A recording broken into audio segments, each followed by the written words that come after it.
मोठी बातमी, लाच घेताना न्यायाधीशालाच पकडलं. लाचलुचपतची मोठी कारवाई. आपल्यावरील अन्याय किंवा अत्याचाराविरुद्ध दाद मागण्याचे अंतिम ठिकाण म्हणजे न्यायालय. लोकशाही प्रक्रियेत न्यायालय ही स्वतंत्र यंत्रणा अस्तित्वात असल्याने प्रशासन आणि राजकीय दबाव यांच्या विरुद्धची लढाई देखील मोठ्या आशेने न्यायालयात लढली जाते.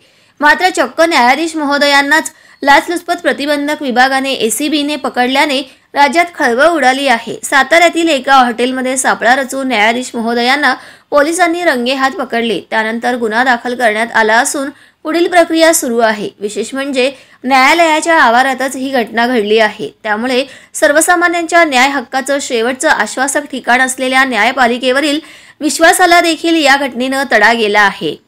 पुणे सातारा अँटी करप्शन विभागाने संयुक्तिकपणे साताऱ्यात मोठी कारवाई केली आहे.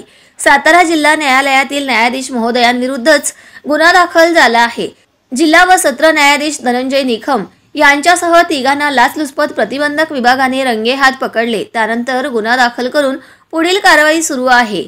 5 लाख रुपयांच्या लाच प्रकरणात न्यायाधीश महोदयांसह तिघांना रंगेहात पकडल्याने न्यायपालिका क्षेत्रात खळबळ उडाली आहे. दरम्यान सर्वसामान्य नागरिकांचा विश्वास हा न्यायपालिकेवर आहे. पोलीस यंत्रणांकडून अन्याय झाला तरी न्यायालयात आपणास दाद मिळेल. न्यायाधीशांच्या खुर्चीवर बसलेल्या न्यायमूर्तींकडून आपल्यावरील अन्याय दूर होईल अशी सर्वसाधारण भावना असते. मात्र चक्क न्यायाधीश महोदयच लाच घेताना आढळून आल्याने विश्वास कुणावर ठेवायचा असा प्रश्न या निमित्ताने उपस्थित झाला आहे.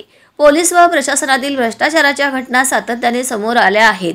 पण थेट न्यायपालिकेतील वरिष्ठ अधिकारीच अडकल्याने सर्वत्र खळबळ उडाली आहे.